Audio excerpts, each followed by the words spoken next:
Hello and welcome to Functional Friday. This is the day where I get to be excited about the people that I connect with, have conversations with. This is Symbol's way of giving you tools that allow you and help you to function better in life. This isn't all just about functional medicine. This is about offering resources and knowledge. Not everybody fits into the same box, but hopefully it opens your eyes, gets you thinking and asking more questions to see what other things you can do to live a healthier, more vibrant, and functioning life. So joining me today, it's Caryn Dugan, STLVegGirl, is who you are known throughout St. Louis. Welcome to the show. How are you? Thank you. Thank you for having me. I'm well. Thanks. You're welcome. You and I have known each other through passing many times. I think this is probably going to be the longest conversation we've ever actually had one-on-one. Which can be, yeah, but it can be fun because when I don't really have any knowledge or background, I like diving in and just kind of asking the questions. So how long has STLVegGirl been around? What is it exactly? Well, I started this lifestyle, this diet, whatever you want to call it, plant-based, in 2008. But the business did not, I didn't start the business until 2011. Okay. And so why did you start this? Why was eating plant-based why did you change, make that choice? Sure. Well, in 2008, I lost my dad to cancer. And exactly 10 weeks after his passing, I was diagnosed with cancer. And, I like to tell people that I'm a slow learn. So I needed that 1-2 punch in my life. But, in all seriousness, in the beginning, or when I saw that a shift needed to take place, I didn't know even what that shift was. I can remember laying in bed as I was healing after my tumor was excised. It was very painful. I mean, the healing process was really painful because all those nerves have to reconnect. And so I was laying there thinking, what the hell is going on here? Like, I've never been sick. I didn't know anybody else who had cancer or diabetes or really anything until you really start to just quiet yourself and look around. And I thought, wait, I do know somebody who's, their aunt died of cancer, or somebody who has diabetes, or somebody who has high blood pressure, or had a heart attack. And I thought, well, there is probably a lot more illness around than I even think about. So I thought, okay, then I need to do something here. I'm scared. I don't want to lose anyone else in my life. I sure don't want to get cancer again. What can I do to help prevent that? And I was just at a loss. I had no idea because I have never been a foodie. I didn't know about food. All I knew was that I had to have it to sustain myself. I was known as the lean cuisine queen. So our freezer was stacked with frozen meals. And I love to go to the grocery store when those this is gross, but Tyson frozen chicken wings or chicken breasts were on sale, because then I could just stuff those in the freezer too. So clearly food was not a thing. And, so I started to do yoga, which did not take. I went through acupuncture. I was trying to do all these different things that were never really in my line of sight. Tried meditation. I'm a huge spaz, so that never took root. And so I thought, well, I don't know what else to do.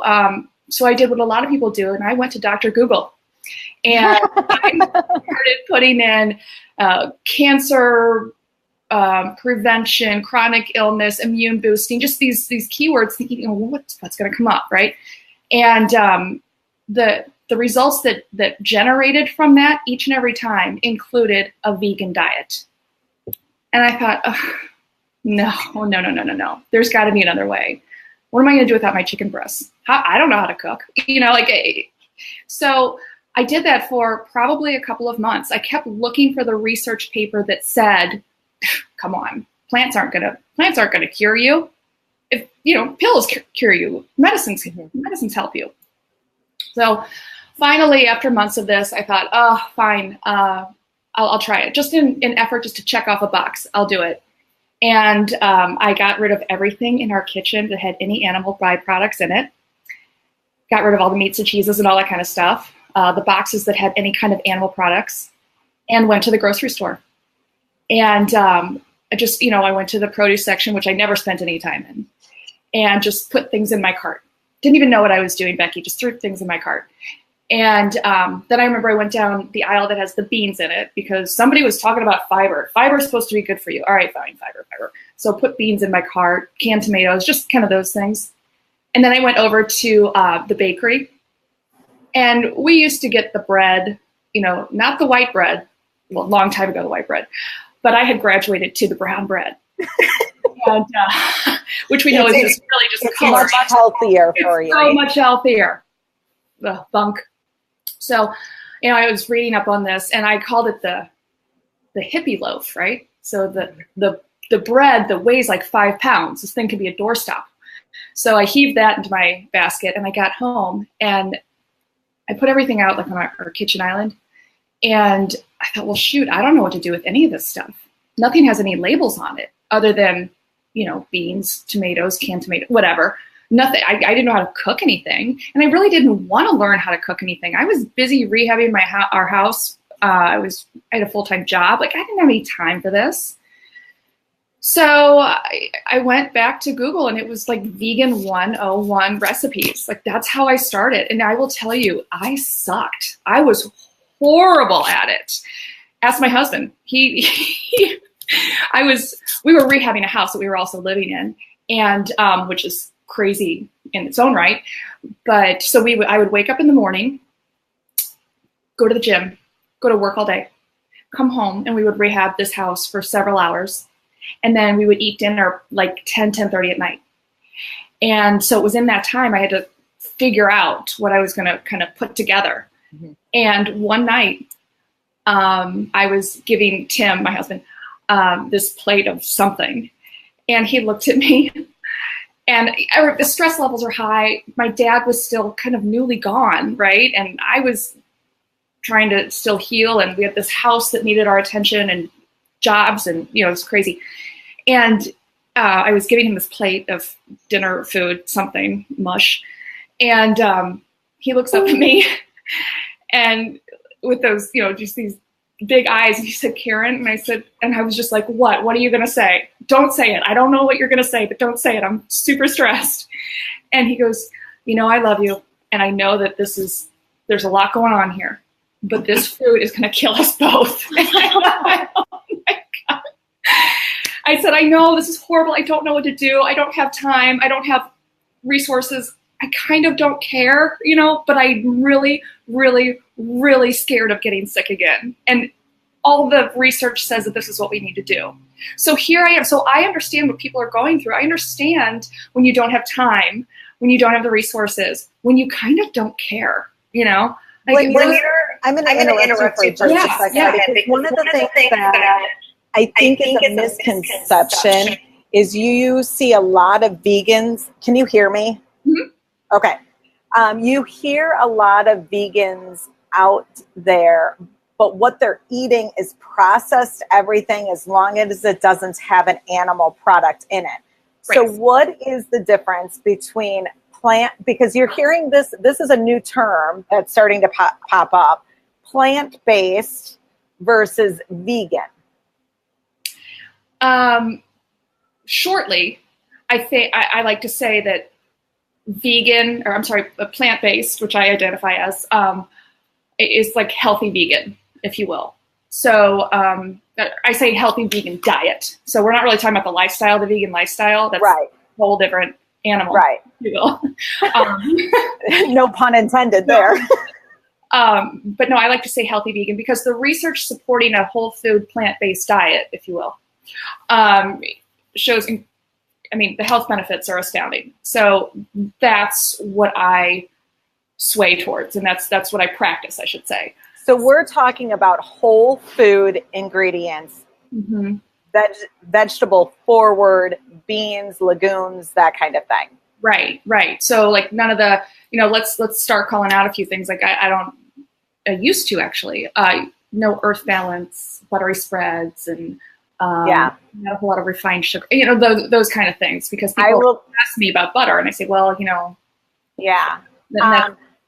that's what I think where symbol becomes an alignment with so much of this philosophy. Now, I will say, you know, we have had vegans, and most of the time the vegans that are coming in that are anti-symbol are those that really don't want to go any place where there are animal products. We approach food in what I like to say, the human component, or in alignment with religion. We don't believe that there is one pathway to the end answer for everybody. We do have meat on our menu. However, 90% of our, if not 95% of our menu is 100% vegan. Every single sauce on our menu is vegan except for the bone broth. We use heavy vegetables and very small amounts of protein if you are ordering a meat in your bowl. So we're very much in alignment with that. However, we also wanted to be a restaurant where friends and family could eat together regardless of their dietary needs. So you see many vegan restaurants that are not very, you say for yourself, you have a friend coming into town and they're not vegan. You go to a vegan restaurant, they're going to be like, oh, what am I going to eat? And I find that we become that healthy approach to eating more vegetables and choosing more vegetables more often, and a nice stepping point. I shifted hugely when I had all of these vegetables to choose from all the time, and oftentimes, and I am a meat eater, but oftentimes I will opt out of the meat and just go with vegetables as well, because it all tastes really good. Right. Yeah, that's the truth. And, you know, I have to give you huge props, because Symbol is one of the few places in town that you can feel really comfortable going with anybody. And it's so important. Food is so subjective and it's so personal that, you know, you don't, you know, and that's why I don't beat the vegan drum, if you will. I'm not a big crusader. My tagline is a plant on every plate. So I try to make this as approachable as possible with a heavy dose of education. But it's important to be able to still live your life and have those relationships that are so important. And to go out and eat and share a meal with somebody, no matter what they eat, doesn't matter. You know, and it's eliminating the judgments component. And like you and like us, it's about educating, continuing to educate, and give people the resources and the tools to make the choices and decisions on their own. So I'm curious, how did you go from not being a cook and going into this arena to, you're on TV, you're on Show Me St. Louis, on the news stations all the time, giving recipes on vegan, plant-based menus. So tell me how this shifted. Never have told me. Never in 100 years told me. I would have just walked the other way if somebody said this is going to be my life. Crazy. Well, so I have to give props to my husband, because it was after that night where he was like, your food sucks, that I just broke down, and probably, I can't quite remember how we even finished that meal, but I'm sure it had something to do with Frank's hot sauce. So we finished the meal, went to sleep, and unbeknownst to me, later on in the week, he looked up vegan cooking classes. I didn't even think about doing that. Like, that's how short-sighted I was. I didn't even think about, because I was just always online, looking at research. I wasn't looking outwards, trying to put the two worlds together. And so he found this cooking class at Whole Foods in Brentwood. And it was a sellout class. We sat right in front. And the instructor, who's still a friend of mine, was, I like to say, slinging plants like a pro. She was making beautiful meals with 5, 6, 7 ingredients, not much. And she was slinging out plants and, the food to all of us and having a good time with us. It was effortless. And I thought, I can do this. I mean, not forever, but I can do this. I can make a couple palatable meals. And she saw that I was really excited. And she called me after class and asked me to be her assistant. I was over the moon. I know. So I, of course, said yes. And for 2.5 years, I was her pack mule, and brought everything into class for her and handed out the recipes, did the dishes, that kind of thing, and just really learned about the lifestyle and the health benefits and the flavor profiles and everything. And, we just did this twice a month in 2 Whole Foods locations here in town. And in 2011, she moved to Tennessee. Her husband was transferred. And Whole Foods, and I, said, okay, thanks very much. This was great fun, whatever. And Whole Foods said, no, you're not going anywhere. And I said, well, unless you have somebody else I can assist, I really, what do you mean? And they said, well, we would like you to teach. And I said, no, I've never taught anyone anything. I don't know, and they said, okay, well, here's the paperwork. And I went home and I told Tim, and he said, you gotta really maybe think about that. You're doing some good things and you enjoy it. And, you have a lot to talk about when you come home from class. And I said, fine, I'll give it a try. Well, in the middle of this paperwork, it was just like 1 or 2 sheets. It was no big deal. It said business name. They wanted my business name. And I thought, business name? Business. And I thought, well, okay. And in 2009, I started a Twitter account just so that I could stalk people, and just like, what we're doing. And so I thought, well, I'll just put my Twitter handle in there. Who knows? STLVegGirl. And that's how the business was born. Honestly. I love hearing, this is what I love hearing not only the story behind where the food passion comes into play, but I also love hearing entrepreneurs as to what kicked them in the butt. And I think the universe, I'm a huge believer, the universe plays roles and gives us challenges oftentimes. And if we just say yes, the path just starts opening up. So you started this business, you do some pop-up dinners out there, different things. But talk about this plant-based nutrition summit, because this is the very first time this is coming into St. Louis, and you have some really big names and doctors coming in. How did this all come to be? I will say that I have been blessed along the way. I truly have. Blessed or, lucky or whatever. But I don't know about lucky. I think the harder you work, the luckier we get. Yeah. I've worked with some incredible organizations, the Plant Nutrition Project, and which is an organization, a 501c3 organization solely here to teach healthcare professionals about the benefits of a plant-based diet so that they can further teach their patients. But anyway, so it's really through that organization that I met Dr. Michael Greger and Dr. Caldwell Esselstyn and Dr. Colin Campbell, and I mean, you name it, all of it.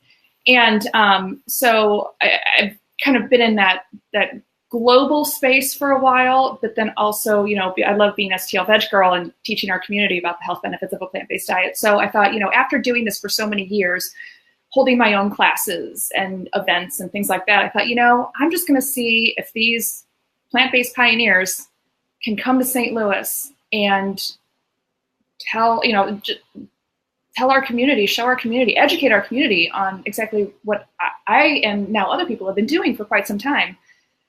And they said yes. And now I thought, well, shoot, now I got to do this thing. And I had a conversation with my dear friend, Jim Loomis, Dr. Jim Loomis, who's at the Physicians Committee for Responsible Medicine. He's at PCRM with Dr. Neal Barnard. And so he's kind of helping me with this massive undertaking. And so we're putting it together. We're in under 30 days now. So July 14th at Washington University, we have St. Louis's first plant-based nutrition summit. And headlining is Dr. Michael Greger, who actually, let me see if I get this.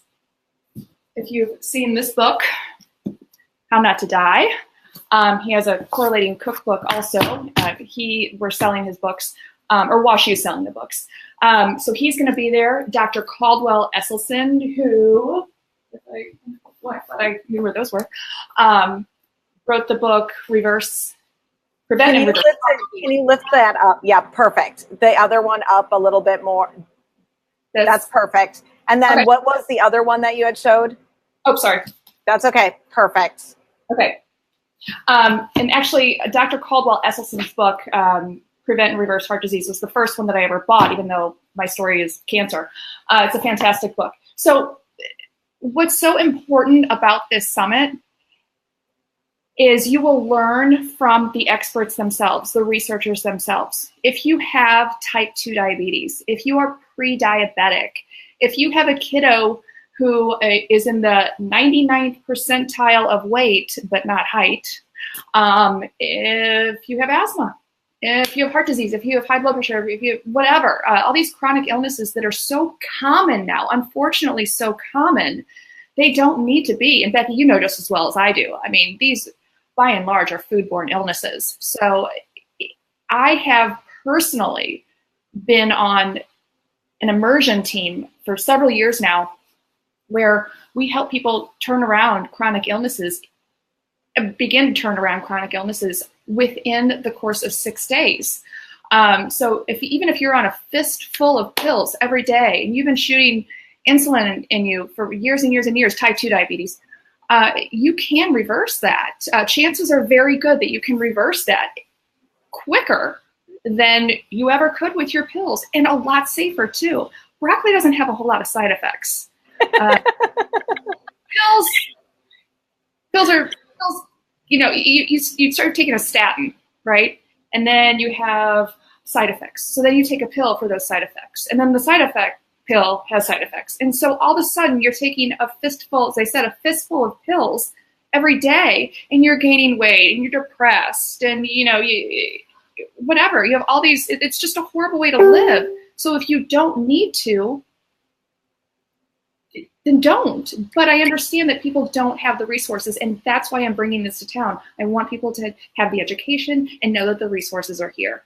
Yeah, and that's where so many of us are starting to collaborate and share each other's stories, because we are identifying that food is medicine.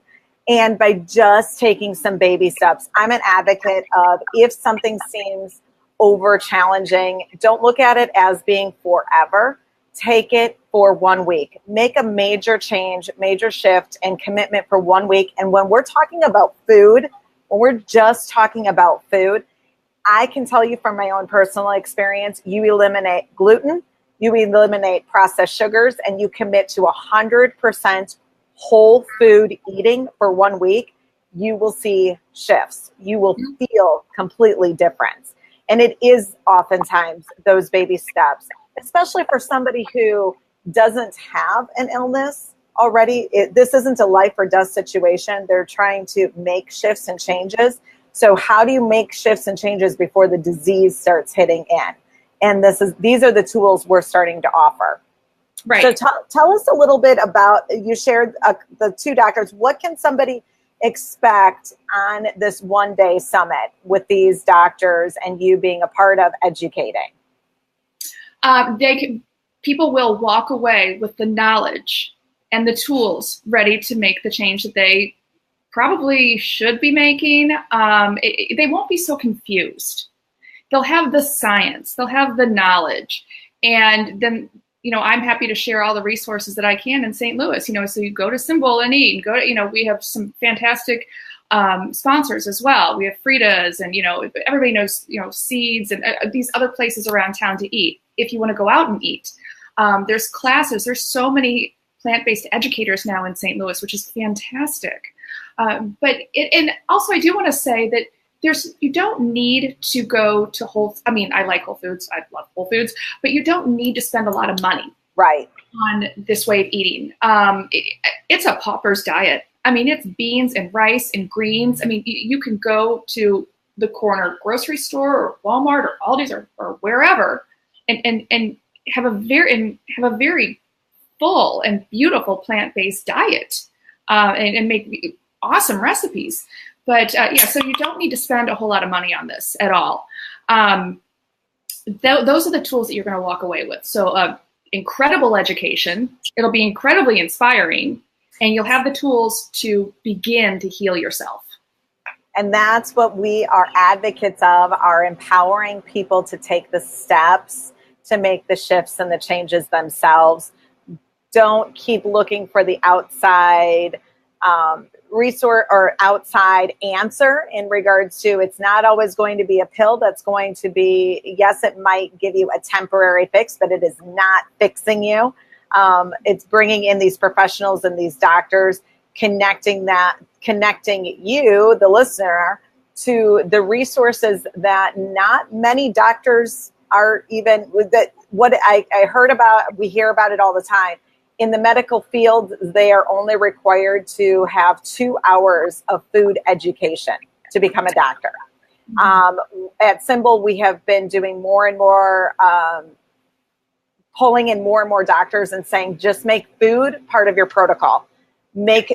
You educate yourself so that you understand that food is a healing component in these people in their lives. So, right. Caryn, I want to thank you for being a part of today. Oh, thank you. You're welcome. So when is the summit and how can people go? And then I'm going to also have you add that link into the bottom of this feed also. So when is the summit and how do people get their tickets? July 14th, Saturday, July 14th at Washington University. And they they can register on STLVegGirl.com. Perfect. And if you are watching this after we have done this live feed, if you have questions, feel free to post those questions into the comments. I will tag Caryn and she can either respond or myself can respond. Caryn, I want to thank you again. These videos are always archived onto our website for resources afterward. And we continue sharing and spreading the love of food throughout the St. Louis area. Thanks, Caryn. Thanks, Becky. You're welcome.